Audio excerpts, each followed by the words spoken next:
Hey everybody, welcome back to Lincoln Journal Stars 4 Downs. Luke Mullen and Amy Just here with you for a special edition coming to you from Indianapolis. Big Ten Media Days, day 2 of the 3-day event just wrapped up. And today was Nebraska's turn to take the podium. Matt Rhule and 3-player representatives, Isaac Gifford, Ty Robinson, and Ben Scott, all in attendance today. And a lot of different topics to dive into, but a big topic that we were all interested to hear about was, of course, incoming secondary coach John Butler. Whether Matt Rhule was able to comment, share any additional details about Evan Cooper's resignation, what went into that. And Rhule, he did kind of avoid the question. He said some nice things about Cooper, who's been part of his staff for a long time, but he didn't want to dive into that, but he's excited about what John Butler has to bring to this Nebraska secondary.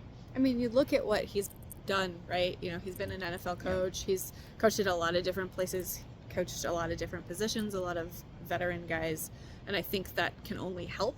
One thing that I thought was really interesting was Nebraska had done their homework on him already when you're thinking about the new analyst rule that they can serve as coaches, and so they'd already done their homework with him earlier this year, and it just ended up working out in Butler's favor that he could come aboard full-time now that things have changed a little bit. Yeah, and I mean, it was interesting to hear a player's perspective, Isaac Gifford, about what the reaction was.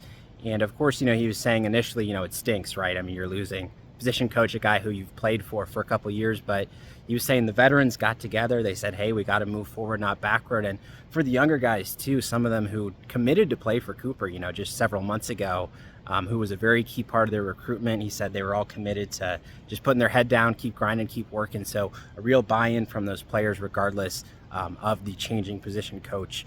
And of course, our second topic, I mean, you go to a big event like this, Big Ten Media Days, there's always going to be some long-term, questions. What are the expectations, the goals for this season? And Matt Rhule had some good things to say about that today. Yeah, so I asked him at the side podium what he thought a successful season would look like. I asked it open-ended because for some people that means numbers, wins and losses. Some people it means, taking a step forward. But Matt interpreted it as he thinks they're going to be good. He thinks that they have the opportunity to be great. He thinks they're going to win.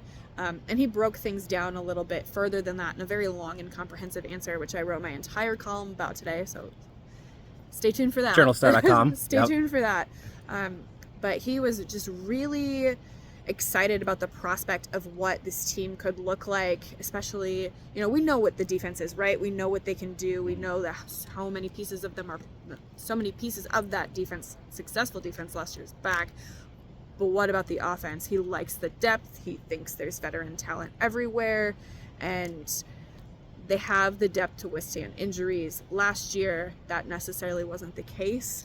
But he didn't want to speak in absolutes about numbers, saying that, I don't want to talk about 10-2. I don't want to talk about, 8-4, because if we go into that thinking, I already think we're going to lose 4 games.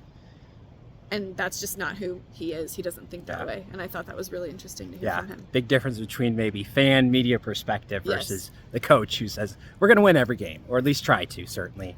But he did say at the main podium on national television, if you watched, you noticed that he said, when we go to our bowl game, as opposed to if, which I thought was very interesting as well. They're planning on that already. But another big topic issue, and to get to a bowl game, to get to the postseason, NIL. It's this current era of college football.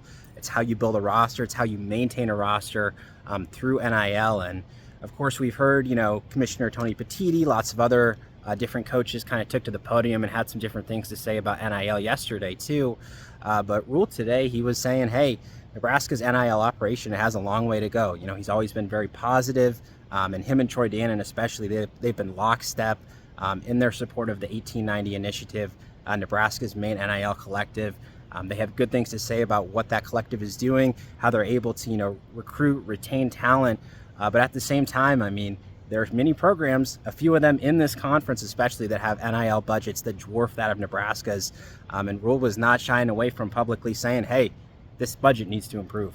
Yeah, I mean, in this day and age, you have to be able to compete there. It is a literal arms race in terms of finances. And you look at Oregon, right? They're like printing money there. So how do you keep up with them? how do you stave off donor fatigue and all of those things? And it's going to be very interesting to watch that unfold over the next few years. Yep. And also we were able to briefly chat with Athletic Director Troy Dannon.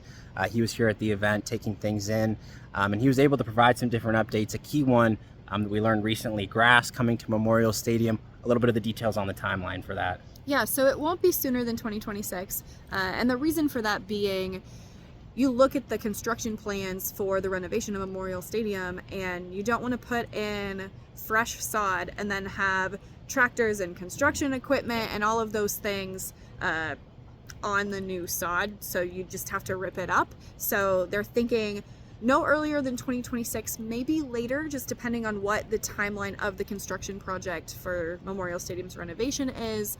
But this is not a surprise. If you've heard Matt Rule talk at all about practice and all of those things, he wants grass. Grass is, in his mind, and scientific research backs this up, it's safer, you get less injuries, you don't have what happened in the spring game with the knee injuries there. Thankfully, we did get a little bit of good news on Bly Hill today, not as severe as they originally intended it being, so that's a positive, I suppose. But 2026 is the earliest that grass will go into Memorial Stadium. And then when asked about if Memorial Stadium could continue to host the high school championships, Troy Dannon said yes, that's not going to be an issue. So. Yeah. Well, Matt Rule said he had a list of things that he gave to Troy Dannon when he arrived at Nebraska. Have to imagine that was on there. Big supporter of grass fields, and we expect to see that in Memorial Stadium in 2026. So, or after, depending on the timeline. Yeah, you never know. Stuff gets delayed, right? Yes, that's very true. But that is our 4 Downs, our update to you from Indianapolis for Big Ten Media Days. We'll see you soon this fall. Fall camp starting soon.